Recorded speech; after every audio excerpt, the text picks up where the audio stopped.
Okay, so Díomh Gléir agus tá fáilte romh an ocht chuig tresna tíre, Baby de caiinte ocht fé an cumú leis Gael agus ar Django Dúchas agus night a bhíocha in éan idir 1884 agus 1950 is a dó. Good evening and welcome to Tresna Tíre here this evening. And tonight we'll be listening to a lecture on the GAA and the Irish language revival between 1884 and 1922.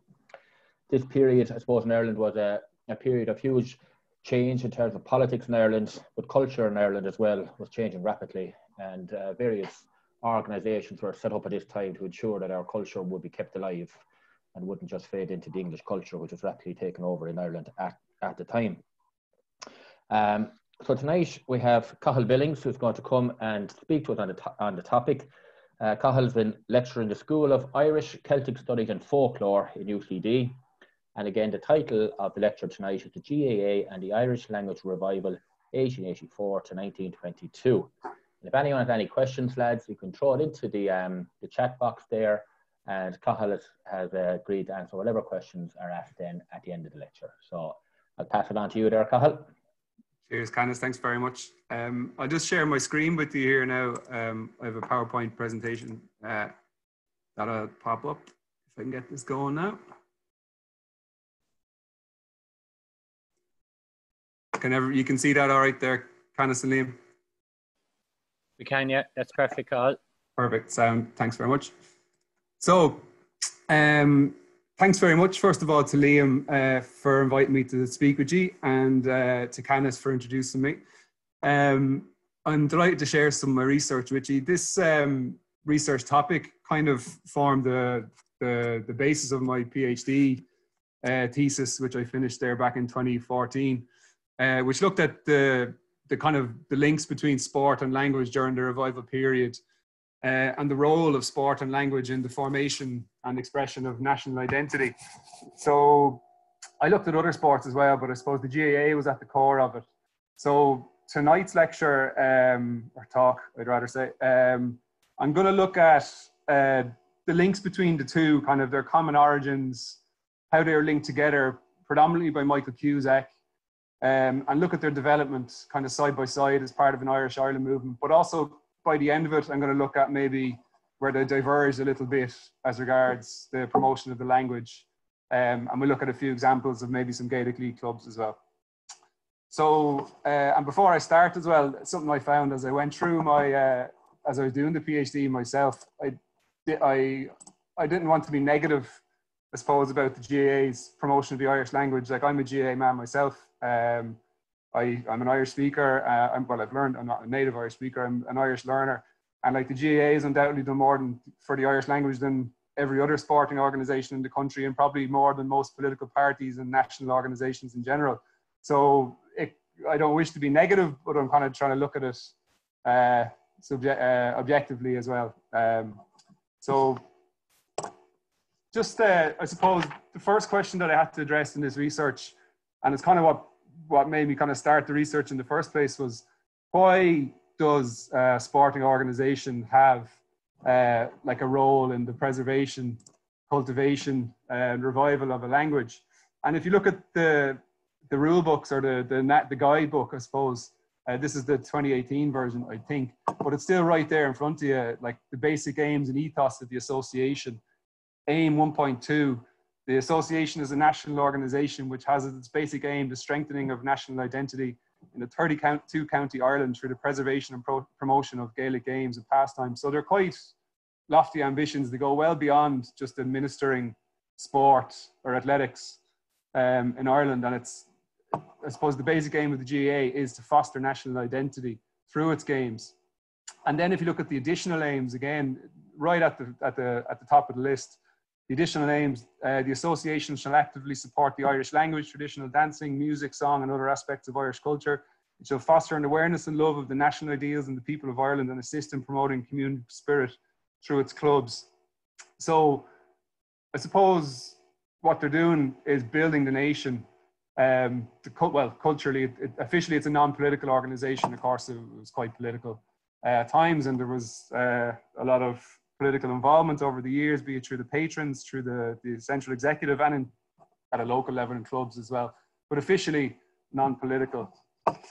And this question about why the GAA has a responsibility for the language actually came up again just in summer 2018 for the first time ever. The GAA were looking to appoint their first full-time national Irish language officer.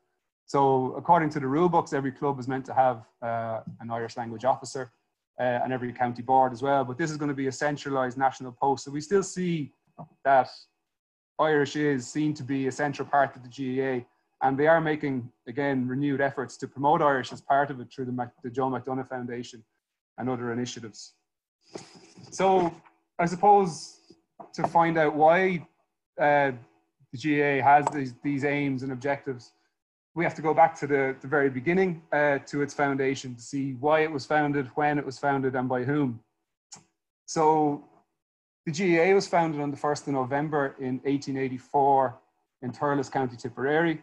And the day itself that it was founded, the 1st of November, is obviously in the traditional calendar, it's the Samhain festival. But in mythology, it's also the day that the Fianna, Fionn and Oisin, and the Fianna lost their powers. So symbolically, it's said to have been chosen by Cusack as a symbolic date that it would express, or that it would be the rebirth of the Fianna through the GAA. And we'll come on to that with Cusack and the foundation of the GAA and how important Na Fianna and Finn and Oisin and Irish mythology was in inspiring them to do so. So there were some very practical reasons for why the GAA was founded. It was founded in response to exclusive policies of English sporting associations in Ireland, English administered sporting associations in Ireland. So the main athletics organisation in the country at the time was the Irish Amateur Athletics Association, which was governed under the rules of the English Amateur Athletic Association. So obviously, Cusack stated one of the reasons for founding the organisation was to bring athletics under native rule in the country. But practically, on a very practical level, the AAA had bans on certain professions. So maybe tradesmen or soldiers, those who were seen to be working in physical jobs. And it was stated that was due to their being not amateurs, that they had an advantage over other amateurs due to their work and the physical nature of their work. And also as well, the AAA, or the English Amateur Athletic Association, observed Sabbatarianism. So most of their events were held on Saturdays, which actually kind of disqualified or ruled out a lot of people from the lower classes, and as it happened, most kind of Catholics as well, that they couldn't play on a Saturday because they had to work on a Saturday. So when the GAA was founded, they put their events on Sundays, which kind of worked in the opposite way, ruling out those who observed Sabbatarianism. So straight away it was linked to Catholicism and to nationalism. And in response to these exclusivist bans by the AAA, the GAA also implemented a ban on members of other sporting associations from taking part in their games. So immediately they kind of drove this wedge between the foreign and the native, the Gaelic League Association and the Irish Amateur Athletic Association. So this ban was implemented as early as 1885, but as well as being, I suppose, symbolic of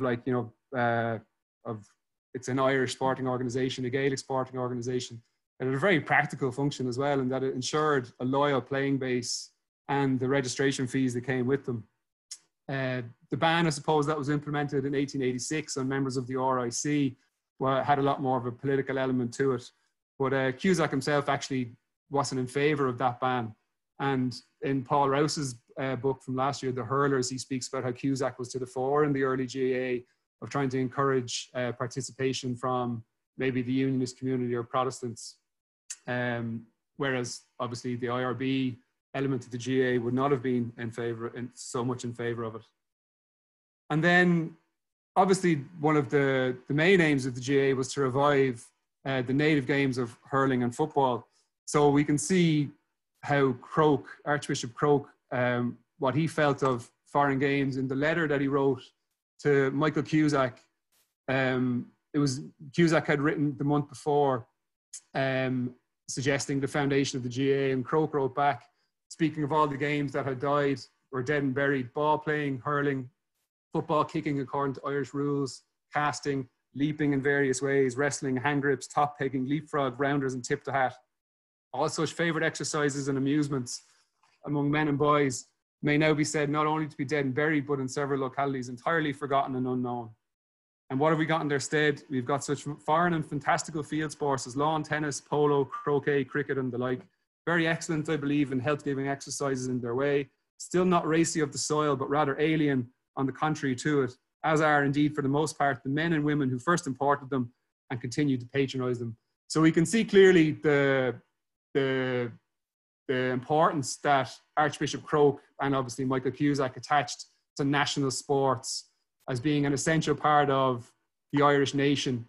The use of the words "not racy of the soil," for example, rather alien, suggests that they're not appropriate for the Irish person, for the true Gael. And we'll come back to that again, the use of words like race. And as you referred to them further on in the letter, the men and women who played them were degenerate dandies. So all the use of those words such as race and degeneration are very typical of the time of the fin de siècle era, kind of the end of the century, when people thought that that the race, the nation, that man itself was in decline, and they needed to revive that through sport or through language or through culture and native customs. So just before we jump into the early links between the revival, the Irish revival, and the GAA's foundation, another thing that stands out about the foundation of the GAA was the focus on athletics in the early days. So much of the early meetings of the GAA were centered totally around athletics. Hurling and football, obviously they were promoted straight from the off, but the first inter-county championships didn't start till 1886 when the county boards were established, and 1887 was when the first finals were played. So the inter-county championship helped popularise hurling and football on a much higher level, but also as well rules changes in the 1890s. So this had a particular impact on football. So Gaelic football had been played under different rules all over the country, and same with hurling, I suppose. But Gaelic football in particular, Maurice Davin, when they founded the GAA, lamented how brutal the play was in a lot of areas and the violence that was involved. So rule changes in the 1890s helped differentiate football more from rugby. They reduced the amount of, and hurling, they reduced the amount of players on the teams. So we get a kind of a picture of the violence maybe that used to be commonplace in football from this little passage from Untitled Chapter, which I've translated, Seamus O'Keefe's account of life in South Tipperary, in Irish-speaking South Tipperary at the turn of the century. So he says, "But football greatly declined in these parts around the end of the last century for whatever reason. Though I remember being in the fighting field, or Pork and Clamper, as it is in the original, in the year 1896. Glowndefalia and Carrigan-Gower were playing, and if every game played there was like that day's wrestling, the fighting field was no nickname. 34 warriors were smeared of blood after 20 minutes. They were battered, beaten, bruised, and it didn't put the spectators off in the slightest." So that 34 warriors, that was actually the reduced number. It had been 21 aside until 3 years previously. So these changes kind of brought about the modernization of the game. It became much more of a spectator sport as well, which helped popularize football. And again, the first inter-county championships brought it to a whole new audience as well. So just to return to our question though, and to get back towards the connection to the language revival. So why should a sporting organization have a role in the preservation and cultivation of a language? So the GAA was founded as part of late 19th century associational culture. If you look at all the other sporting organizations in Britain and they then came to Ireland too, but the likes of the Rugby Football Union, the Football Association, the Hockey Union, they were all founded in the late 19th century. So this is kind of associational culture grew as people had more free time, the working week became shorter, urbanization, the growth of middle classes getting involved in associations and clubs. So that's one aspect to it. So the GAA isn't unique in that respect. And a lot of these associations were founded in response to kind of fin de siècle fears, again, that end of the century or end of the era fear of degeneration, decline, and extinction. So following like Darwin's theories in the mid-19th century, they were consumed internationally on a huge level. People became aware of extinction, of survival of the fittest, that if species could become extinct, this is applied to humans and to nations and to races, that whole races and whole nations could become extinct. So in an age of high imperialism, urbanization, mechanization, the homogenization of culture, like the last frontiers becoming we're getting opened up, that people saw that the end was coming, that they feared decline. And so a response to this was sport, that you could, if man was in decline, that you could physically regenerate man.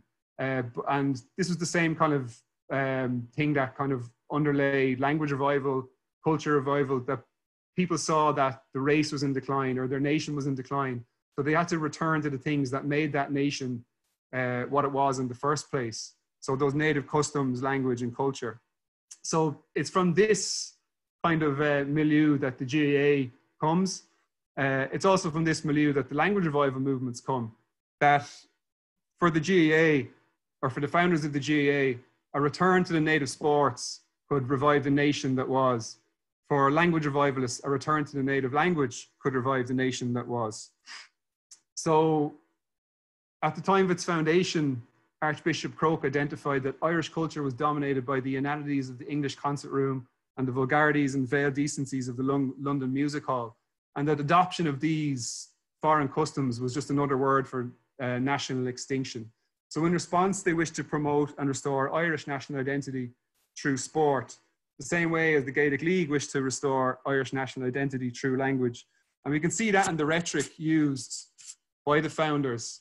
So if we look at Michael Cusack's letter, open letter in October 1884, A Word About Irish Athletics, we can see the language of the revival. We can see the terms he uses all tie into this fin de siècle belief that man was in decline, that Irish man needed to be revived and regenerated through sport.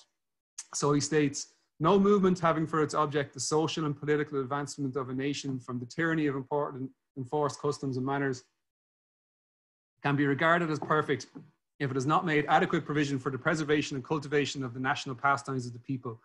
Voluntary neglect of such pastimes is a sure sign of national decay and of approaching dissolution. The strength and energy of a race are largely dependent on the national pastimes for the development of a spirit of courage and endurance. It is only by such an arrangement that pure Irish athletics will be revived and that the incomparable strength and physique of our race will be preserved. So we can see in the words he uses, we can see the much broader aims. It wasn't just about administering Gaelic and hurling. It wasn't even just about reviving them. It was reviving the nation through sport.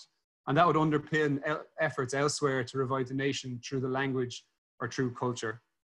So we can see the revivalist ideals of Cusack clearly in his words. So this link between Irish language revival and the revival of Gaelic games is mostly exhibited through Cusack. So Cusack was born in 1847 in the Burren in County Clare in Carron. You can still visit his cottage, has a museum in it now, and it's well worth a visit. And you might note as well the year in which he was born, 1847, was there was a movie about it last year, Black 47, at the height of the famine. He was a native Irish speaker, and it's said, so his biographer, it's written in Irish, Liam O'Cahnia has written a book on the life of Cusack called Mícheál Císeog. And he states that Cusack actually didn't learn to speak English until he was 11. So he was from a rich Gaelic tradition, and he got his education. He went on, he trained as a teacher, working in Newry, in Kilkenny, I'm not sure if the school is still there, it's St. John's College in Kilkenny. I'm not sure if it was a precursor to Kilkenny College itself, but it was a Protestant school anyway. He went on to Clongowes and finally the French College in Blackrock before establishing his own academy in Dublin. So Cusack's academy was a cramming school to prepare people for civil service exams. And these schools, I suppose, if you could say, the foreign kind of culture in these schools was reflected in Cusack's own sporting life. So he played rugby, and he was particularly fond of cricket up until late 1882. So in his columns in the Shamrock newspaper, he wrote very regularly of cricket and how good it was in informing kind of a young boy or a young man. He stated, so in Paul Rouse's work on sport in Ireland, he quotes Cusack as saying, "You may be certain that the boy who can play cricket well will not, in after years, lose his head and get flurried in the face of danger." In 1882, he even recommended the formation of a cricket club in every parish in Ireland.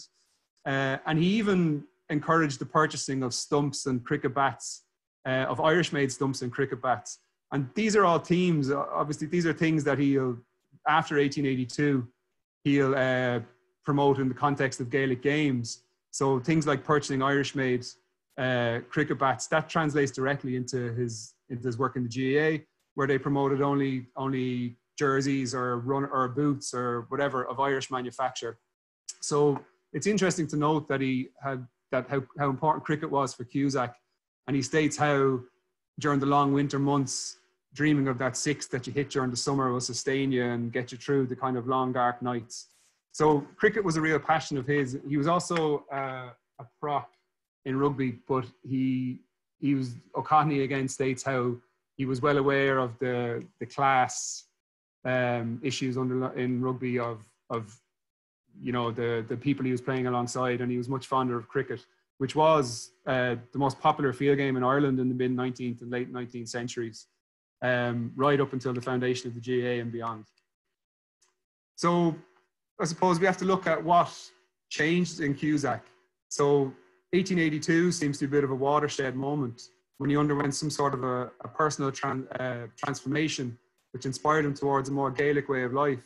So in the background, there's the land war of the 1870s and 80s, which, there was growing nationalism around that. 1860s saw the reformation of the IRB under James Stephens. There was the Home Rule movement, which allied with the Land League under the New Departure, which kind of united the kind of Irish parliamentary front. And then other things kind of more immediately in 1882, at the Rotunda. So Cusack lived in the North City Centre. The street escapes me now. But close by his house, there was a national exhibition of Irish manufacturers in, I think my screen has left, has it?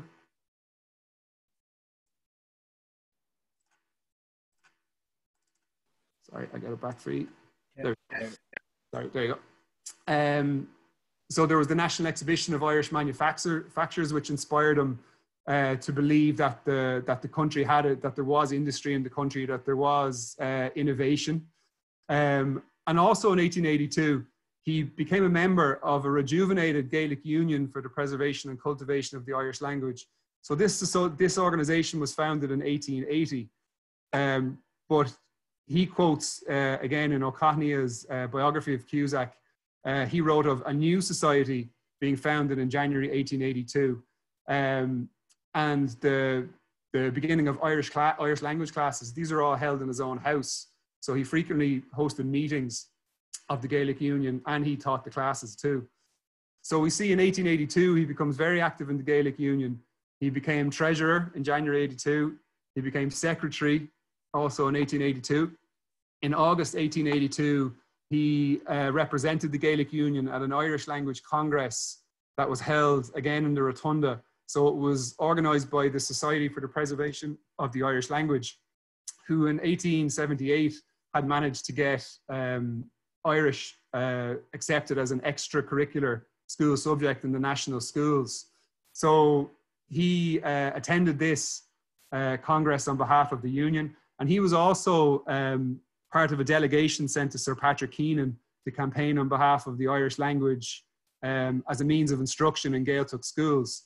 So we see he becomes very active in the Irish language movement in 1882, around the same time he stops playing cricket.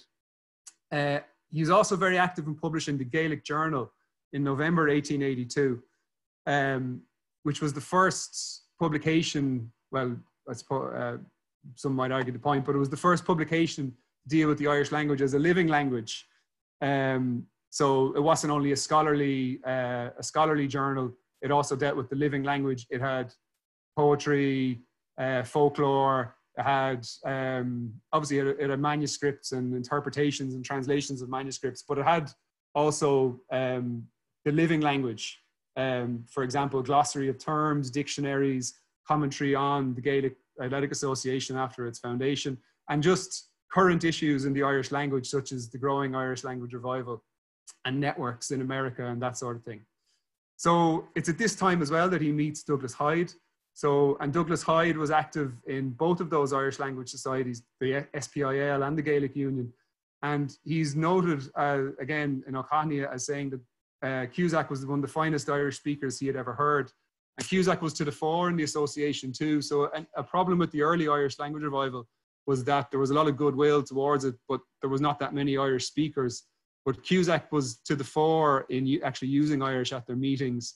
And even at times when there was only one Irish language speech allowed at the meeting, it was often Cusack that delivered it. So that this transformation happened as late as 1882 kind of explains why he wasn't active in earlier Irish language associations in Dublin, particularly SPIL, which had been founded 6 years previous. But again, he wasn't active at all in that. He only came into the circle in 1882.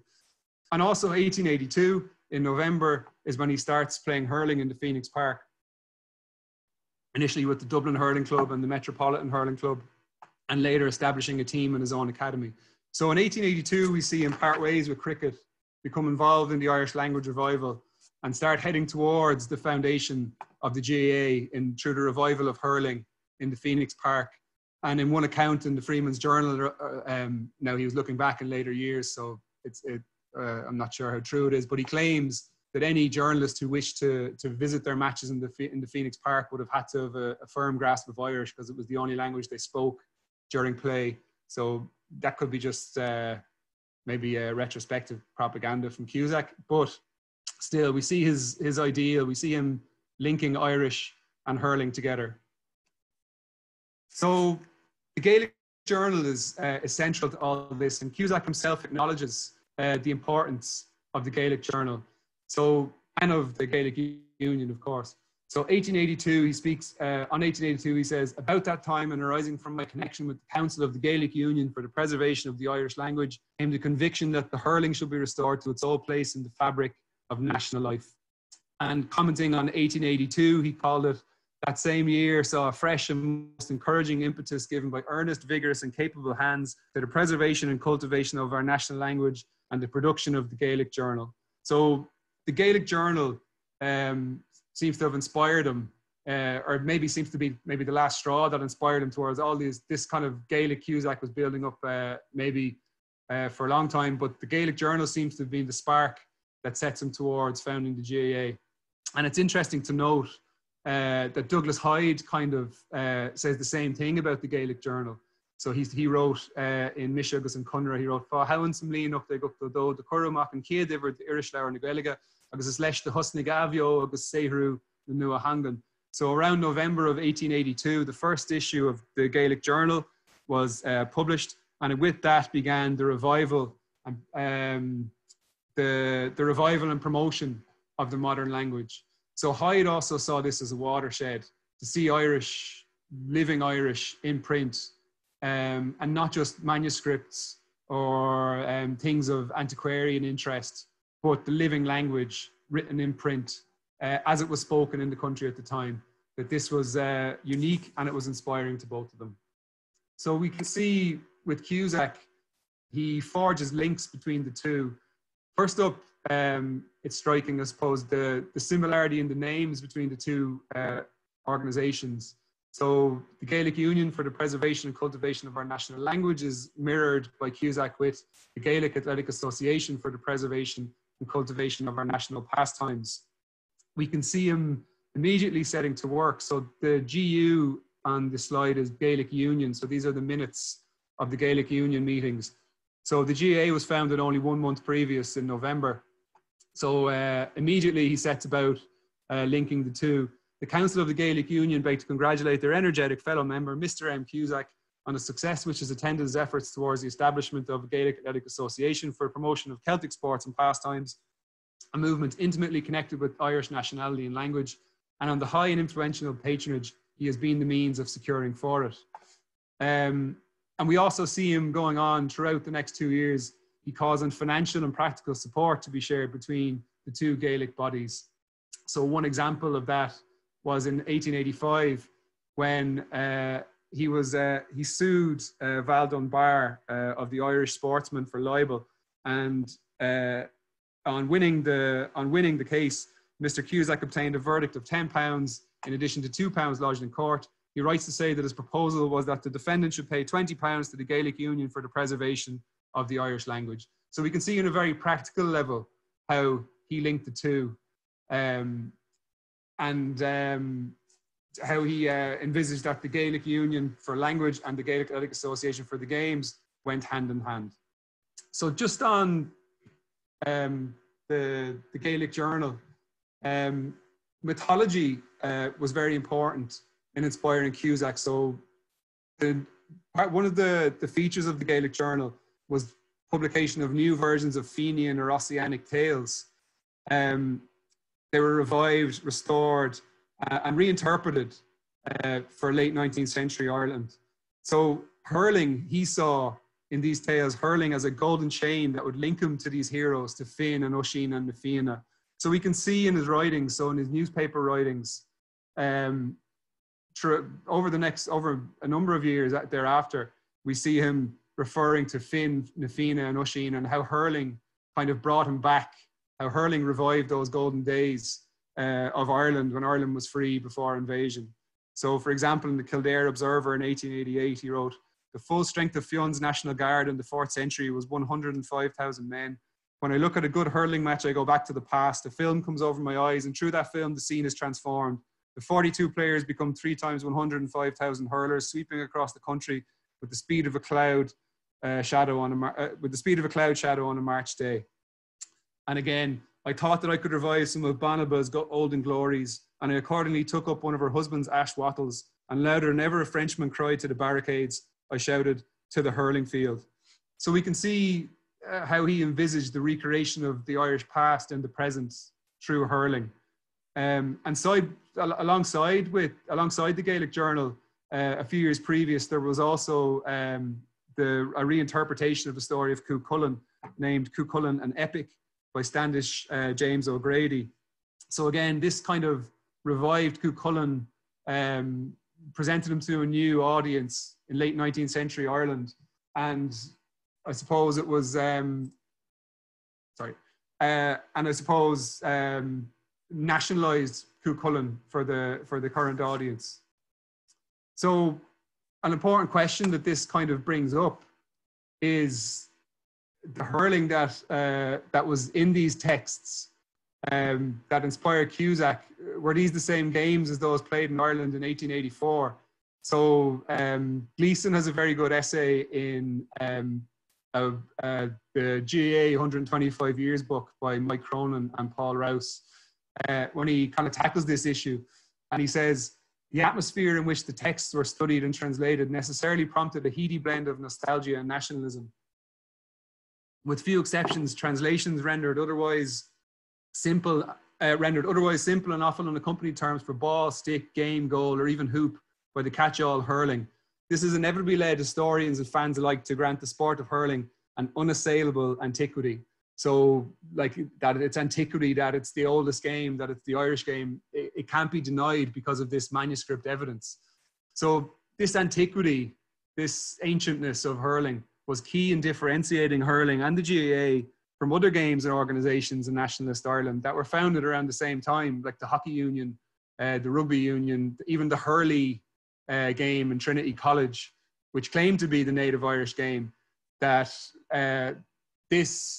this kind of linking into Irish mythology gave hurling an unassailable position in Ireland and a Gaelic identity, an explicit Gaelic identity as opposed to other sports at the time. So this also as well, it's interesting to note that the hurling that Cusack saw in these manuscripts, so the hurling that was promoted as this ancient game, like the hurling that was codified by the GAA was based on the hurling that Cusack was familiar with in the south of the country. Umon, a game played, Tipperary, Kilkenny, Cork, the traditional areas where hurling is now. But that wasn't the same hurling, the traditional hurling that was played in the Glens of Antrim or in Donegal or in the West, in areas where, that game was as alien as cricket. So, it was also kind of an exclusivist revival of hurling. It wasn't reflective of just a national game played everywhere, all over the country since time immemorial. So it was a tactical revision as well, and this identity was assigned to it. So, therefore, Cusack was probably to the fore, was the main link between the GAA and the Irish language revival. So the other founders and patrons like Maurice Davin, Archbishop CROKE, Michael Davitt, Charles Stewart Parnell was also a patron. There's no mention of the Irish language in the letters surrounding the foundation of the GAA, despite them being familiar with it or maybe being patrons of other associations that dealt with the language, or being having a familiarity with the spoken language from their youths, or because Irish was still quite commonly spoken language in the 19th century. So Irish isn't mentioned in letters surrounding its foundation, but it's certain that the aims of the association encompass far more than just sport and extended to culture. So Mike Cronin again writes on this. He states, the founders conceived the organization as one that would underpin parallel efforts elsewhere to create an Irish culture, and neither would it restrict itself to specific sporting activities. The association from the time of its founding had a large-scale agenda which sought to promote a series of different sports, but with associated specific Irish moral and philosophical values, as well as elements of non-sporting culture, which would bring communities together in a common celebration of Irishness. But unfortunately for Cusack, despite his efforts, the majority of the public had yet to embrace the Gaelic idea, as he called it himself in an article in 1887. And that's kind of reflected. So in the Freeman's Journal, a couple of months before the foundation of the GAA, one letter writer said that most sensible Irishmen thought the sooner that the language is dead, the better. So, and in 1885 then, Sean Playman, who was to the fore as well in the Gaelic Union in founding the Gaelic Journal, complained how not many papers would accept an Irish column at the time. So we see kind of an animosity or a disregard for Irish at the time. So Cusack's linking of Irish language and Irish games had yet to kind of spark, had yet to capture the imagination. That would come later on. But in the meantime, political wrangling within the GAA saw Cusack dismissed in 1886, followed by Maurice Davin in 1887. So there was somewhat of an IRB takeover, but as much as the IRB were to blame, also Cusack's personality was to blame. He got in a public row with Archbishop CROKE, whom he insulted. So insulting an archbishop was, and the patron of the association didn't go down well. And as well as that, he was neglecting of his secretarial duties with unanswered letters, questions over finances. So he was removed in July of 1886. So a big part of this was his personality. So he was very dictatorial, according to Archbishop CROKE, and it was time for him to go. So again, Rouse is a great summing up of Cusack's personality and how it led to him being thrown out. The problem for Cusack is that he fought with his allies as freely as with his enemies. The evidence of this is everywhere. Even in his relationship with the three original patrons he had convinced to support the founding of the GAA. He insulted Archbishop CROKE in a letter in 1886, which led to the Archbishop threatening to withdraw from the association. The outcry to this spat was critical to Cusack's loss of authority within the GAA. To succeed in being ejected from a thriving organization which you yourself have founded suggests a considerable talent for making enemies. But nevertheless, following his dismissal, he founded his own newspaper in 1887 called the Celtic Times. So he continued in this newspaper to promote his own Gaelic ideal. to link the language and the games together and promote his Gaelic ideal as opposed to the GAA. So at the time, the GAA answered his foundation of the Celtic Times by founding their own newspaper called the Gael, which Cusack christened Bafferty, and also he chose the term for its runners as cock ar oig, meaning literally poo on faces, to put it mildly. So there was obviously he saw it as being usurped from his own association, that it was taken from him. So he had a campaign of kind of he campaigned against the runners of the GAA following his dismissal, but also he linked Irish and games together. So we can see that numerous times. So just for example, the first example is from the Freeman's Journal from June 1886. Any person witnessing the hurling contest between Tip and Galway men would see that the race has not degenerated since. By the way, we are informed on good authority that some of the best of the Athenry team could not or would not speak a word of English. This was carrying out the Gaelic programme to the extreme of consistency. He goes on again in 1887 in the Celtic Times itself this time. To make Ireland a nation once again, let's see exactly what we have to do. In the first place, we have our language to look to. No language, no nation should be our motto. It's not dead yet, but alas, it is to the greater part of Ireland.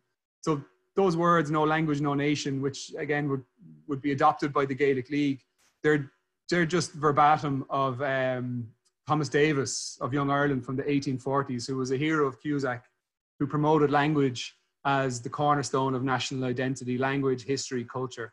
And O'Connell again refers to Cusack's holy trinity of being hurling, Irish language, and Irish history. So again, he repeated the ideas of Thomas Davis in Young Ireland in the Celtic Times over and over. And finally, again, just one more example from the Celtic Times. I've been looking around lately and I have intense pleasure in stating that I see an all-round crash in the near future, and that out of the best burst on record, the sterling friends of our national tongue and of our national pastimes will emerge, mayhap with bloody plumes, but for certain with the field fought and won. So the Celtic Times only lasted 1 year. It's said that he pawned his watch to publish the last edition of it. And 1886 also marks the end of his involvement with the Gaelic Union. So he didn't range highly in the executive of the GAA again. He remained involved in Dublin GAA, where I think he was secretary for quite a long number of years throughout the 1890s. But he never again returned to the executive of the GAA, despite an attempt in the very early 20th century, and when he wasn't elected. So this Gaelic ideal again of Cusack's, it was just too early. So we can see again from the Freeman's Journal, it was stated in 1888, the Gaelic Union is not the same as the GAA. The latter is for the purpose of encouraging Irish athletic sports, the former for preserving and cultivating the Irish language. So the thing that was foremost in people's minds at the time was politics. And we can see Cusack again longing for a time where there'd be what he calls a more enduring nationality than the necessarily evanescent political nationality, which is absorbing so much of the time and life in Ireland. So 4 months later, in 1893, in the summer of 1893, the Gaelic League would be founded.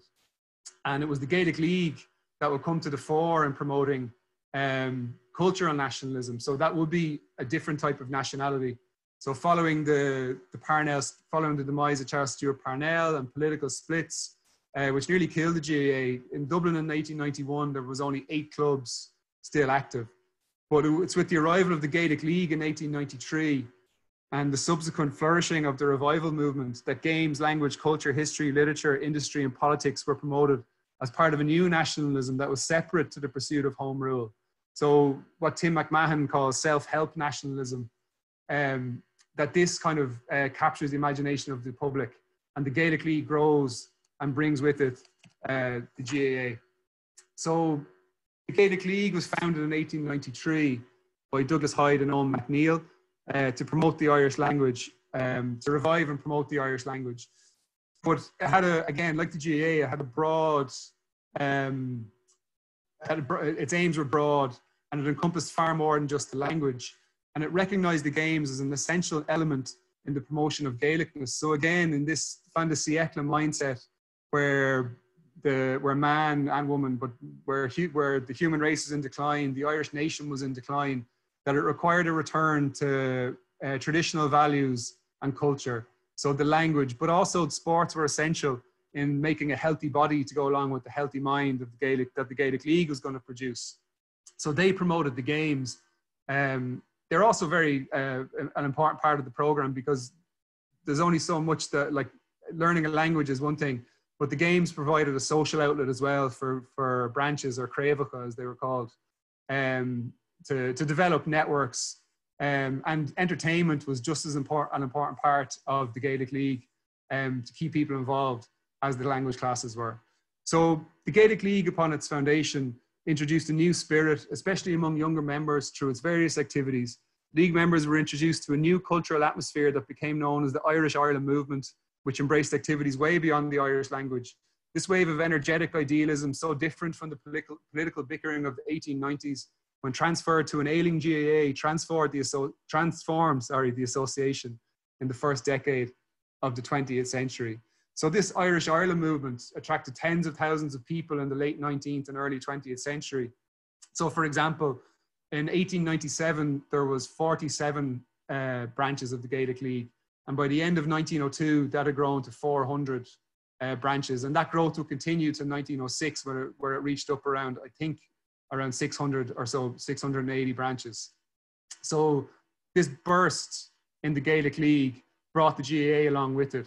As early as 1894, well, that's not to say that people wouldn't have joined the GAA too, but the Gaelic League was very important in attracting people towards the GAA.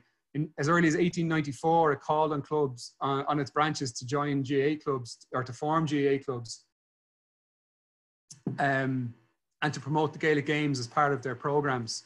And this sees the birth of Gaelic League clubs, which would come to the fore in local county championships around the turn of the 20th century as well. So one example is the Tiernan branch of the Gaelic League in Belfast, which, in addition to teaching the language, sought to revive traditional Irish dances and games in Belfast. McCullough, one of the members, reported, "Although none of us posed as athletes or disciples of the dance, we then struggled manfully to master the Cumann or grasp the mysteries of the Rink of Fada." The contribution of the Tiernan branch of the Gaelic League to the revival of hurling in Belfast was echoed elsewhere in Ireland. After 1900, it became common for Gaelic League branches to establish their own hurling clubs and affiliate with the local GAA county board if one existed. So another example of a GAA club, which is of particular interest, is Gaeilgeoirí, with the old spelling here on the left. So in Unclive Sullish in April and May 1900, we see reports of the foundation of an Irish-speaking hurling club in Dublin, which met at 1B North Frederick Street. A number of Irish speakers have signified their intention to joining, and everything points to the success of this latest development of the language movement. Practices will be held on some suitable ground in the Phoenix Park. Practices will be held on some suitable ground in the park, and during the course of play, no language but Irish will be used by members. And again, 1 month later, the Gaeilgeoirí are well maintaining their position as the most Irish athletic club in Ireland. They play an Irish game and play it in a truly Irish way. Nothing but Irish is heard on the hurling field or at the committee meetings. Members are fined if they speak English. We congratulate the Gaeilgeoirí on their well-deserved success and would advise all who desire to play a truly Irish game in a truly Irish manner to become members. So these are excerpts from Unclive Sullish. And this location, 1B North Frederick Street, is very interesting. I can get my slide to move. Yeah. So 1B North Frederick Street is the location of An Stad, or Stad na Gaeilgeoirí. This is a picture of it from the magazine Banaba, taken in 1903. So the man in the shop door with the mustache is Cathal McGarvey, who owned An Stad, accompanied by his wife and his son. And the signature books, or the journals of An Stad, are available in the Dublin Institute for Advanced Studies library. So they're fascinating books. There's 4 volumes. An Stad was there from 1899 until 1906 when it closed. And the signature books for all the years are still available. And they're full of artworks such as these, which were painted in or drawn by members who visited nightly. So in An Stad, we see Cusack surfacing again. So Michael Cusack here on the left, the 23rd, 24th of March 1901, we can see his signature just beside this kind of dolmen within the double circle. We see Mícheál Cusack, Cathaoirleach chairperson, and the list of names below him. So I'm not. I have a suspicion that this is a meeting of the Gaelic RE Club itself, which met at 1B North Frederick Street. The names that are involved. So Torna, Skellig. So we have Mícheál Cusack and Réat Eolas, followed by Torna, Skellig. Further down we have Rishtard O'Fowlu, and again, if we go down to third name from the bottom is Sean M. O'Queeve. So these were all the founders of the Keating branch of the Gaelic League, which emanated from the Gaelic RE hurling team. So the Gaelic RE hurling team was founded on the 12th of May, 1900, and the Keating branch was founded exactly 1 year later on the 12th of May, 1901. So whether or not that was of a symbolic importance, but the same founders were involved in both. And we see Cusack involved. And we can also see the affection that the other members had for him. So there's a small drawing on the right, Cehe Shaw, Anéis Seán Cusack, Tashe Dulan Oige, so he's getting younger. And further down, Ciam Gúil an Taracor Taréis Teach Rash Tá Fáilte Rimish. So the Taracor seems to be a nickname they bestowed upon him. I suppose he was renowned for being quite burly, and he played as a prop in his rugby days. So that would make a lot of sense. But this Keating branch is one of the most important branches of the Gaelic League. So it was the home of the IRB within the Gaelic League.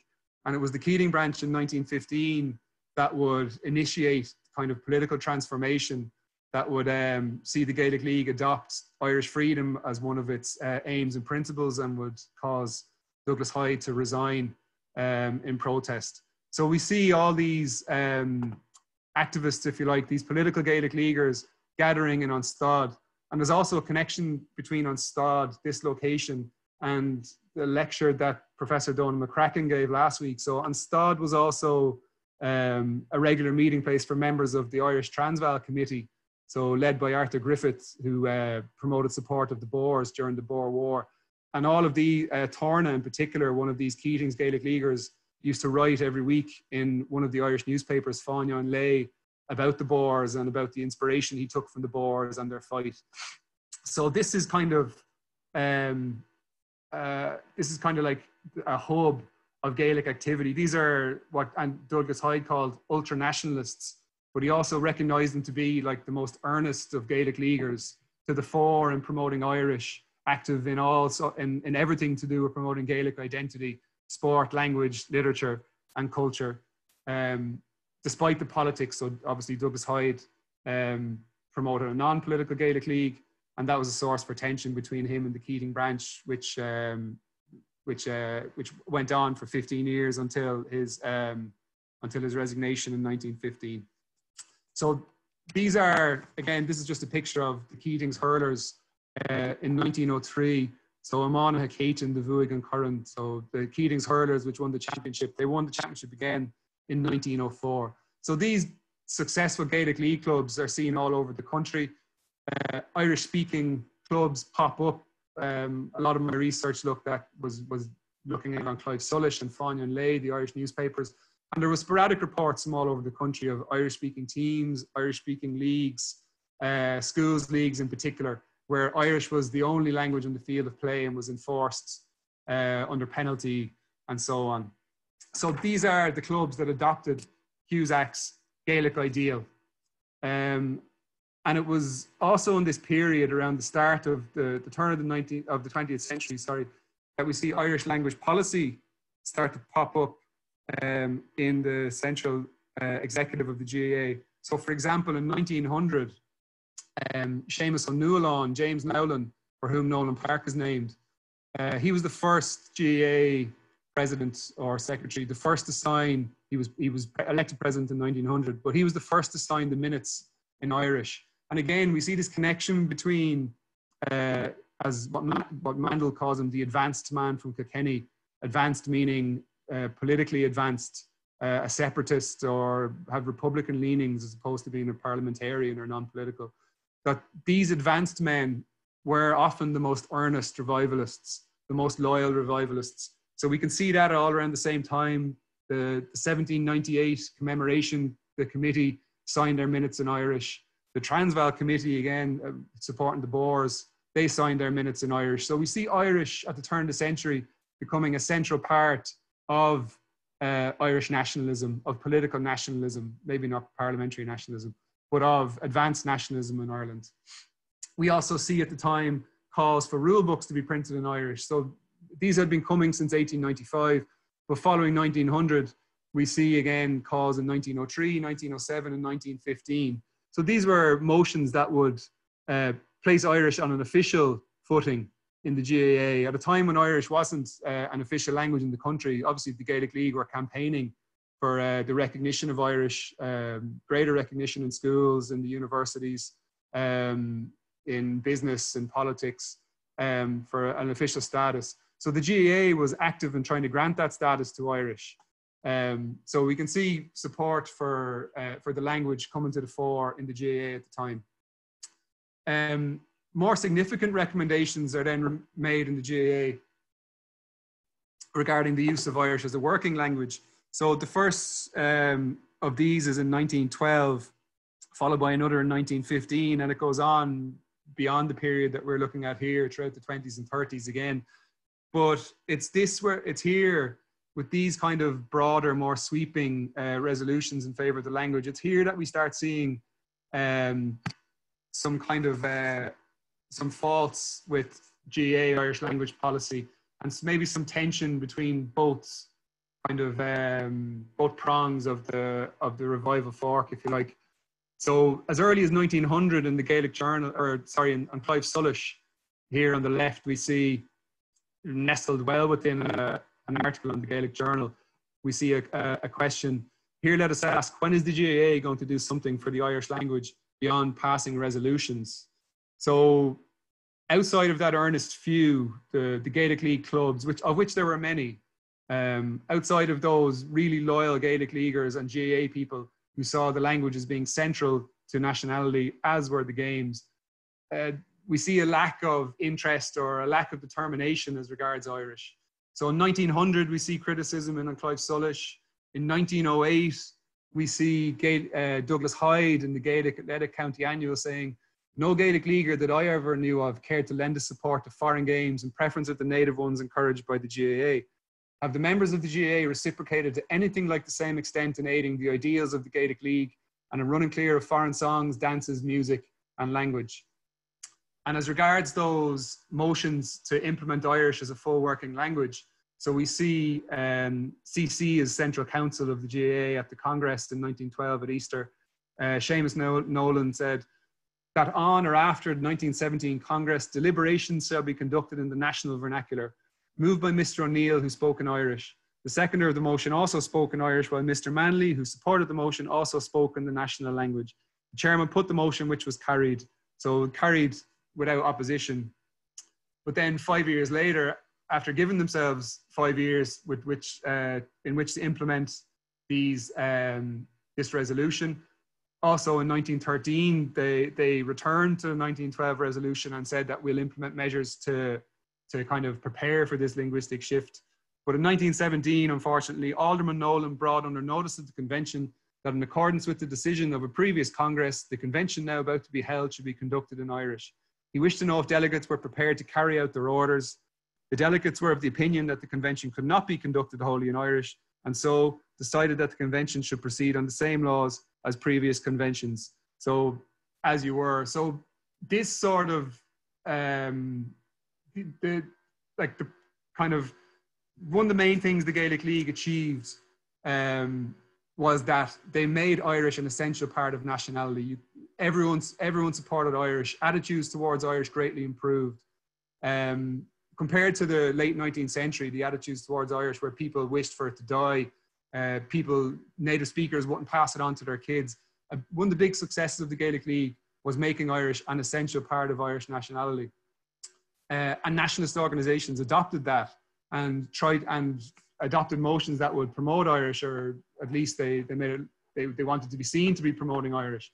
But these sort of failed motions and kind of could be easily, the GAA could easily be accused of lip service because of them. So we've seen a lot of criticism in Clive Sullish around the time.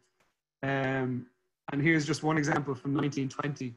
I've translated it from the original Irish, where the writer says, not as much as one word of Irish was spoken, nor was one reference to Irish made at the annual convention of the GAA, which gathered in Dublin during Easter week.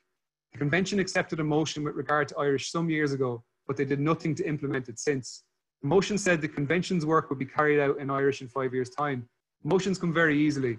The path to hell is paved with motions the public bodies accepted with regard to Irish in the past 20 years. According to a lot of people in Ireland, they have the right opinions with regard to Irish, but you have to keep on prodding them with hot pokers to hurry them to do anything on any action on behalf of the language.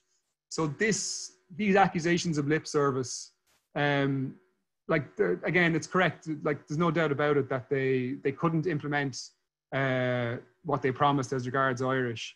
But this wasn't just the GAA phenomenon. This was also happening in politics, for example, with Sinn Féin. In the Dáil, the first Dáil was conducted wholly through Irish, but ever gradually, after the second, third, fourth sittings, the Irish starts to dissipate, and English becomes the language of the Dáil, for example. So this wasn't just a GAA phenomenon. It was happening all over nationalist Ireland, and it was even happening within the Gaelic League itself.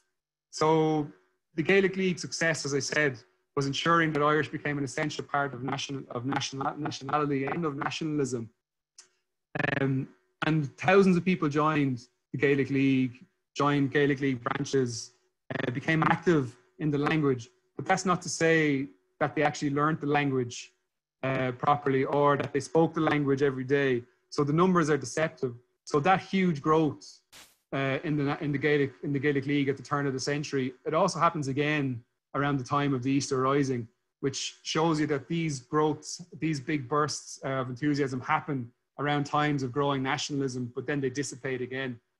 The huge growth in branches and members in the Gaelic League wasn't a true reflection of engagement in the revival. So as early as 1902, for example, Eoin O'Neill, who was the editor of Clive Sullish at the time, suggested that it would be advisable to hang a poster in every branch to remind the members that the speaking of Irish was an essential part of Gaelic League activities. And Pádraig Pearse in 1904, when he was editor of Clive Sullish, writing how most members of the League didn't actually understand the ideals or aims of the association. And the 1911 census was kind of, again, an eye-opener for the League, where obviously it was self-reporting ability to speak Irish. There was a huge growth of people learning the language, particularly in Leinster and in cities and towns around the country, and again in the 11 to 18 age group. But actually, the number of native Irish speakers in the Gaeltacht actually fell between 1901 and 1911 during a time of huge growth in the Gaelic League. So again, the numbers are a bit deceptive. So it wasn't just within the GAA where people didn't fulfill their Gaelic duties, if you will, as regards the language, but all over Ireland, even within the Gaelic League itself. So again, just to return to Paul Rouse, I think he sums it up brilliantly and much better than I ever could when he says, and this is, again, not just in the GAA, but all over Ireland, the true place of the Irish language within the GAA reflects the position of the language in wider life. Official window dressing, popular disinterest, sporadic enthusiasm. There are those within the GAA whose love of Irish is as central to their lives as their love of hurling and football. However, the sincerity of their pro-language initiatives is smothered by the disinterest in the wider membership, which sees the GAA only as a sporting body. And this, again, I've skipped over it here, but Philip O'Leary has a great term in his book on the prose literature of the Gaelic Revival, how he says that most participants of the revival were what you'd call feet Gaels, in that they expressed their Irishness through their feet rather than with their tongues, be it by dancing or by playing games. So that they experienced the revival in different ways, not necessarily through speaking and reviving the language. So where does that kind of leave us as regards sport and Gaelic identity? The Gaelic League and the language revival declined greatly after 1916. So again, despite the numbers, in 1913, so the Gaelic League had hit a slump following around 1906, it started to decline a bit. But in 1913, it started to grow again. In 1916, 300 branches were formed alone. And by 1920, there were 700 branches in the Gaelic League. But as Owen MacNeill, the founder, stated, it was no longer anything like the body it once was, that its sole focus wasn't just the restoration and preservation and promotion of Irish language, but it had become a political organization. People joined in an expression of their nationalist politics as regards as opposed to joining to become active in the language. And actually, following the foundation of the state, the GAA comes to rely a lot, the Gaelic League comes to rely a lot upon the GAA for financial support and for practical support. So after the foundation of the state, the Gaelic League goes into rapid decline. And actually in 1931, when Clive Sullish folds, the Gaelic League newspaper actually unites with the GAA, and they publish a joint initiative called An Cumann, which is it's an interesting read. It's kind of like a vigilance newspaper. It's just a non-stop attack on foreign games, which actually led to one reporter in 1934 kind of bemoaning the influence of the GAA on the Gaelic League, when he stated how Douglas Hyde's proud organisation had descended into a field for boycotts and bans on the sporting field. So again, the Gaelic League, after the foundation of the state, goes into decline, and the language is left with the schools, for better or worse, which is a whole other story. But the GAA continued to grow. So with the burgeoning nationalism following the Rising, the GAA continues to grow. It's seen as being central to the kind of the fight for the Irish nation. So this was helped by events such as Gaelic Sunday in 1918, when the GAA organised, I'd like to say thousands, definitely hundreds, but hundreds of matches all over the country at the same time on the same day in August 1918, which was a challenge to the authorities, because Gaelic games, they hadn't been prescribed, but following the Rising, you needed a license to have any public gatherings or events. So in opposition to this, the GAA organised all these matches all over the country on the one day as a challenge to the authorities, because they couldn't possibly police them. And then, of course, that's followed by Bloody Sunday in Croke Park during the War of Independence, when the army opened fire on the crowd and killed, I think it was 14 people in Croke Park that day.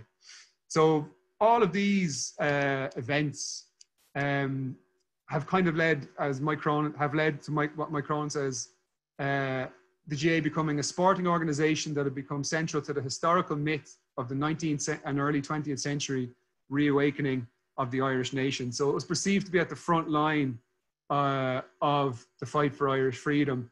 Harry Bolan famously said that the GAA was the only association that recognised the difference between the Gael and the Gaul, for example. So this kind of this status, this earned a special status for the GAA.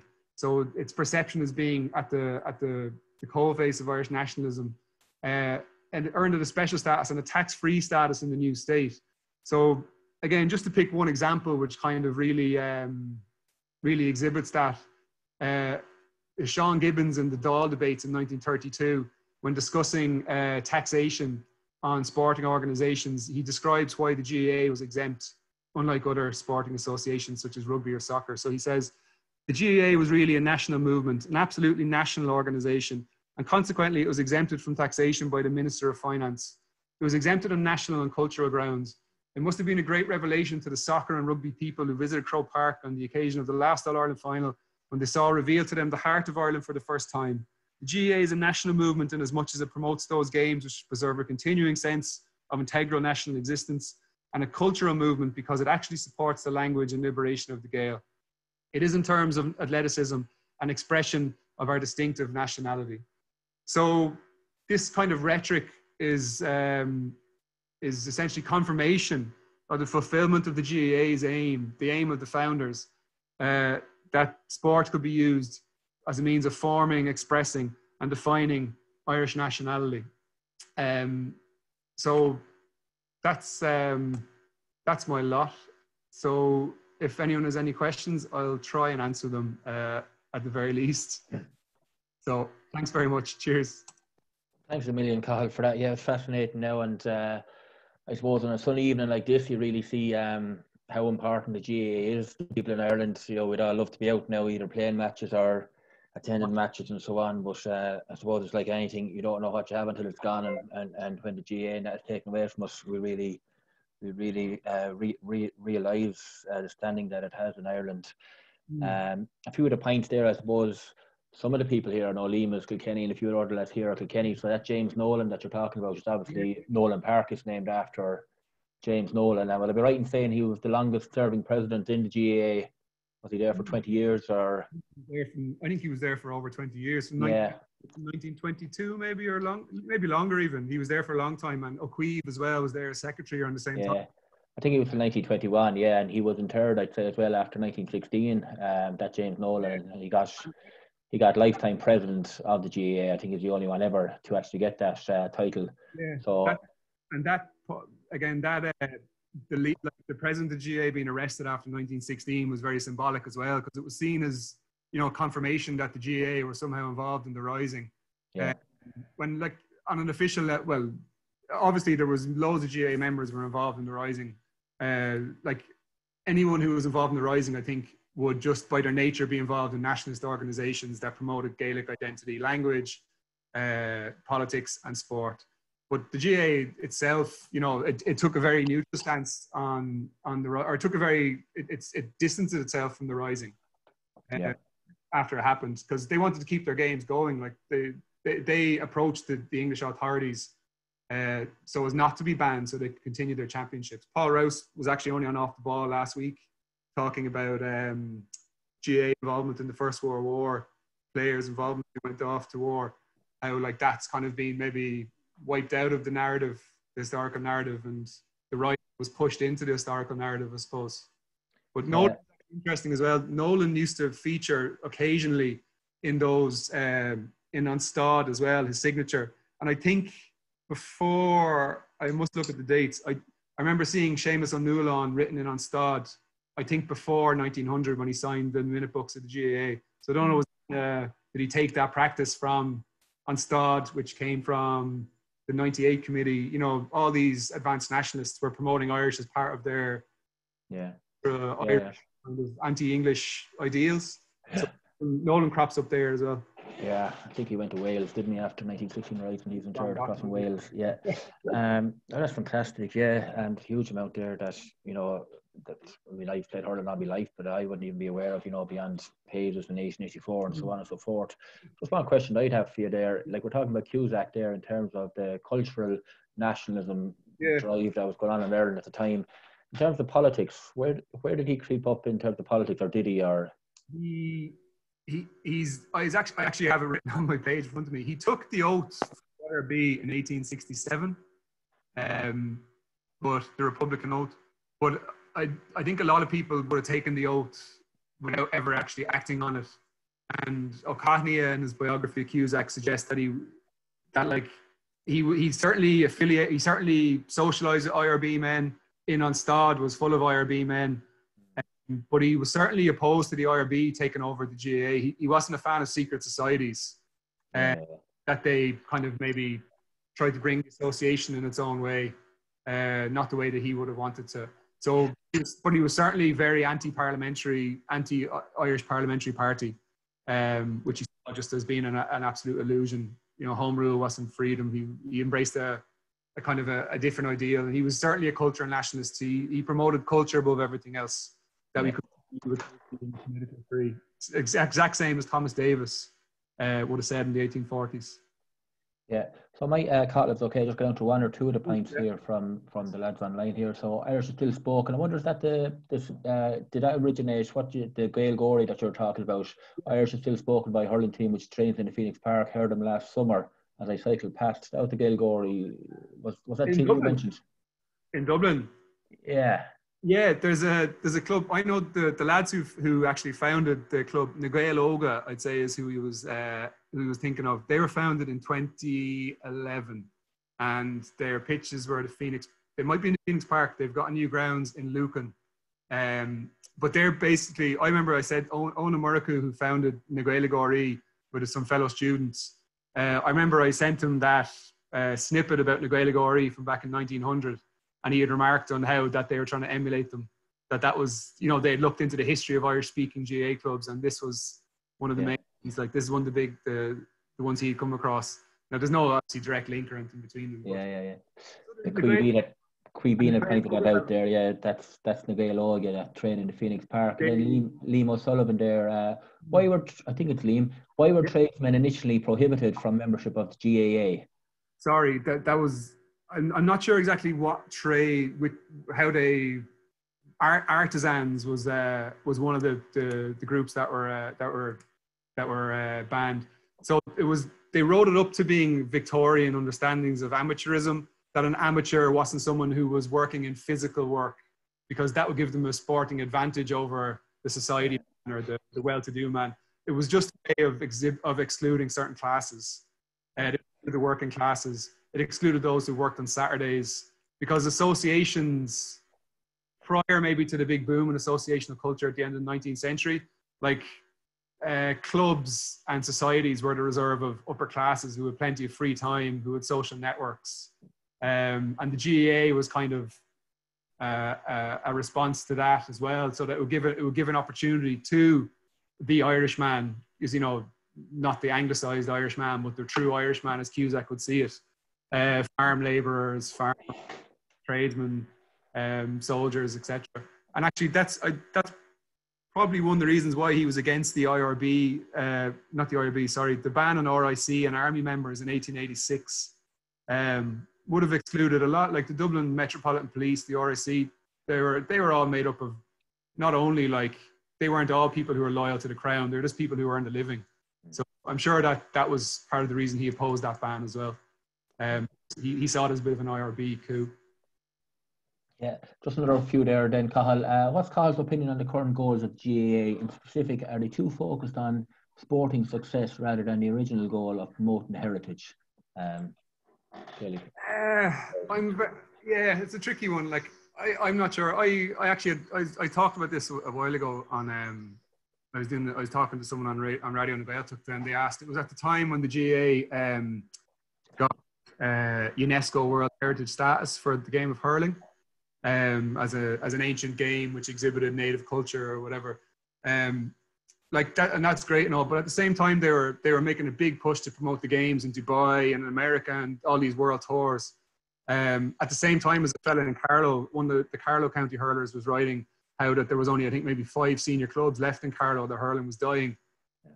So yeah, I think there's a movement away from the original goals. Whatever about language, like, we can see straight from the off, whatever about Cusack's idea, not everyone adopted the language as being central to it. It's hard to learn a language. It's harder to learn a language than to put on a pair of boots and kick a ball.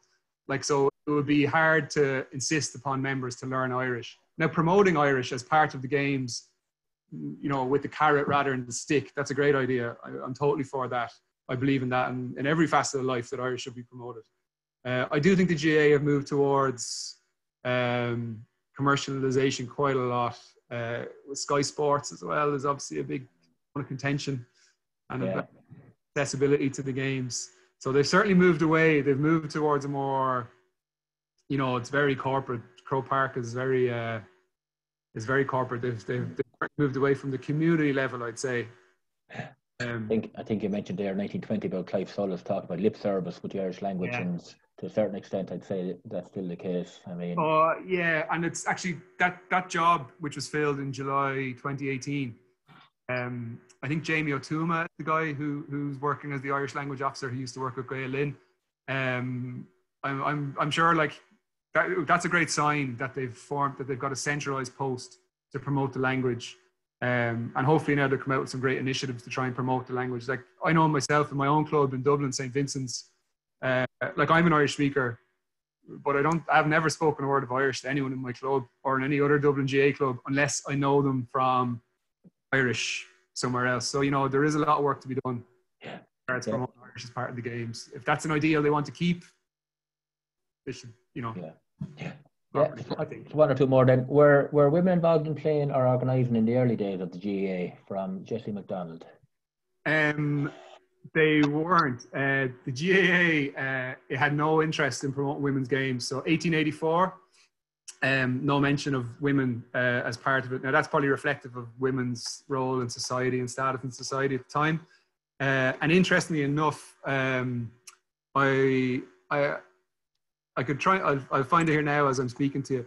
But that Keating branch, and in that location, that on Stad, that was that Keating branch actually started Camogie in 1904. So Camogie came from the Gaelic League because, much like the ideals that kind of underpinned why they promoted hurling and football for men, the Gaelic League wanted to promote healthy pursuits for women, because for the revival, it was much more important that like kids were the focus of the revival. And then the next focus was their mothers, because it was the mothers who were going to teach them the Irish language. So the Gaelic League wanted healthy women to bring up healthy children. So it was actually through the Gaelic League that we see Camogie coming through for the first time. So in the books of the Stad, I'm just going to get it up now. If you spare me 1 second, I'll find the earliest traces of Camogie for you.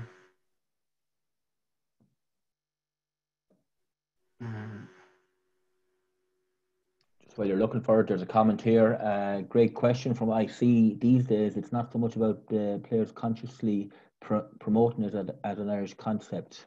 Though from an international standpoint, I think we can all agree that any of our friends from outside Ireland find it engrossing and maybe shocking too, that it's at an amateur level. From Ross O'Connor. Yeah. Great talk, Colm O'Rourke. Thank you from Eva. Roots was very right. Who's that? They're just comment on Rose, and that is his name, that he was very right. Rouse, yeah. Vincent Dempsey there, regarding actually speaking Irish. I am struck by a comment by a supporter of Solidarity in Poland.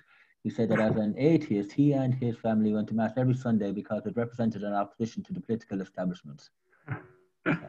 Ardoig, excellent. Goramila Mahagud. Thanks for a great presentation, great exposition. Many thanks, Cathal. Thanks for a brilliant lecture. Thank you. Does the GAA do anything now to promote the language? I suppose give the Irish officers and so on. The Joe McDonough Foundation is kind of, I'm not sure that it emanated from the GAA originally, but it's been adopted by the GAA. He was a former president of the GAA from Carrow, died maybe 3 or 4 years ago.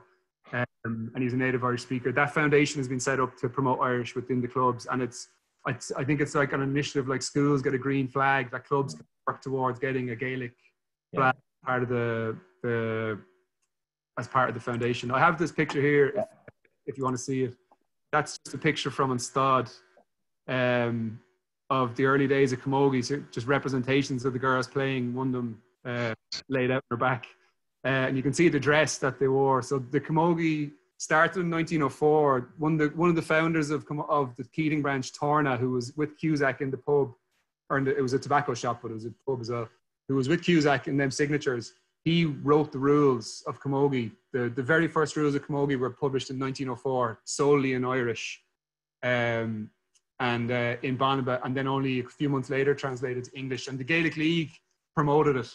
So in the boom years of the Gaelic League, Camogie was promoted, and then Camogie hits a fallow kind of spell around 1910 and just disappears for maybe 7 or 8 years, and then comes back again, and the game develops to, as a modern game then. But it was only a small handful of clubs, all Gaelic League branches initially, as part of their, again, Gaelic life, and they adopted motions like only Gaelic dress, only Irish dress, but all their dances and events could only have Irish music, which these are rules that were implemented in the GAA too. Like, so we see the Gaelic ideals, everything's fit to food to, like, tied together, industry, culture, games, language, all part of a Gaelic life, like Cusack tried to promote. Very good. Bula Bus, Mahan Far Cathal. Congrats, Cathal. Great detail. Love the stories about on Stad. That alone was. Where's it gone to me? I'm sorry. Lost the chat for some reason here. I don't think I did it, did I? We've lost it, I'd say, Cathal, but Yeah, or there, I've got it back. Sorry. I might have Yeah. taken away from you by mistake. Sorry. That was Alone or Someplace. If Walls Could Talk, Oscuelga, of course. It wasn't for the difference between it and Thaw that I joined the Gaelic League. Great talk, Cathal. Having researched the history of my own GA club in South West Wicklow, I noticed how the members of the team were mostly involved in the IRA in 1919. The captain of the team was the IRA commandant. They had art artists with storytelling, music and dancing, followed by a talk from the local Sinn Féin representatives. That's Okay. you get the link, yeah. Like it's all linked in. They all linked in together. The GA was like obviously it was a great recruiting ground. If you're looking for IRB men, you'd find like-minded fellows, I think, in the GA. And also the GA, like it was part of the kind of the rhetoric and the language behind it. A lot of it was like military drilling, you know, training for the revolution to come. Like, you know, we were training, like Cusack's idealization of the Fianna. He saw hurlers becoming the new Fianna, and like what were the Fianna but the Fenians of old who protected Ireland, like warriors and rampaging warriors. So all that ties in together. Like the personal question here then, Gaurav Mahagud, Cathal, are you Dave's son? I remember him well when hurling in UCD in the 70s. So, yeah, that's me. Yeah, I'm Dave's son. Yeah, we're all Vincent's men. Gaurav Mahagud, agus Leach Loch Lay email Ferrisha. Also, how different was the likes of football played before GA rules were set? One story from the 1860s in my area recalls the story of two teams literally kicking each other home. The rules being my team had to get the ball and get it to your local field. It could go on for miles and hours and often had to be restarted in the field. They stopped in on the following evening if it got too late. Yeah, there was two. That was like hurling as well. So there was two. The old form of hurling. There was Umain, like Umaint, which is the game, the southern game, and there was commons, which comes from the word come on, come on, like the hurley. But there's also hurling to the country and hurling to the goal. So hurling to the country was that game where you tried to bring the ball home to your, like over across fields, and hurling to the goal was two kind of bowed, I don't know, ash or willow sticks, whatever, made a goal. Which would have been a smaller version of it, but I think that's what it is there. There was hurling to the country and hurling to the goal, yeah. And actually, on the GA rules being so different, like part of the spat that Cusack had that got him kicked out, it emanated from in 1886. There was a football league in Cork called the I don't know, was he a priest, but anyway, Murphy. He was the organizer in Cork, and the rules of this is before the establishment of the county boards. The rules of that league in Cork were that you scored tries and converted your tries, and you could tackle like rugby, but it was under the GAA. So Cusack, they obviously saw this similarity to rugby and moved to withdraw to get rid of Murphy and the Murphy League from the GAA. And that's what snowballed the fight with CROKE, because it was a misunderstanding as regards a report in the newspaper. But it shows you how different the games were. Like they really needed to standardize football in particular. That football has been played under different rules all over the country. At the start, there was 21 aside, which was reduced to 17. But also until the rule changes, generally players stood side by side until the ball came to their area. And when the ball wasn't in your area, you were entitled to wrestle with your man on the ground and fight. It was just wrestling was part of the game, and tackling was like rugby tackling. So it was like, as well as a revival, it was also a modernization and codification. Like they standardized the game because they were going nowhere as it was, that way. It was a different game all over the country. It was even different names, Pell and Cod. Yeah. So there was a lot of standardization went on. When did the change happen to 15 aside? And all sorts of 21 aside, then 17. There'll be fair Shamazans now in 21 aside. 21 aside, yeah. Maybe not hurling across the country from town to town, but yeah, I don't know when it switched to 15. Yeah, it was too long afterwards. I'd have to actually check up the date. Yeah. I don't think it was too long afterwards. That's perfect. I think that's all the questions. So I suppose that jumps out with me as well, kind of during that period, suppose 1880 up to 1920, and that 30 or 40 years, the leadership that was in the country was fantastic, like in terms of the cultural movement, GAA, the Gaelic League, then the Irish Volunteers and the Rising and all the rest of it. Like, I mean, the leadership shown by so many at that time was and that's it. They all contributed to, like, it all, it all just contributed to this growing public, like the general public. Not everybody might have adopted Irish or played games, but this growing feeling and sentiment that of nationalism, that Ireland, like Ireland was separate to England and we needed to be separate. And of course, like the Rising wasn't popular when it happened. Only in retrospect that people, particularly after the executions, that people kind of started more broadly buying into, the Republican, say, like, so like it was this building feeling, like, and the GAA contributed, the Gaelic League contributed, the Organisation of Industrial Societies promoted an Irish economy, there was Sinn Féin, there was so much going on. Theatre, literature, it was a crazy time. Yeah. No, that's brilliant, Cathal. So look, Gorvila good. Really appreciate it there tonight. Again, to Liam O'Sullivan and the boys with Trasna Tira, lads, well done on what you're doing here during lockdown in Ireland, keeping the history alive and so on and so forth. And Cathal, hopefully another day I'll meet you on a sideline up in Vincent or somewhere. Yeah. I go to the game. Yeah. So thanks a million, Cathal, and we'll leave it there tonight. Okay. Cheers, thanks, Liam. Stay safe, folks.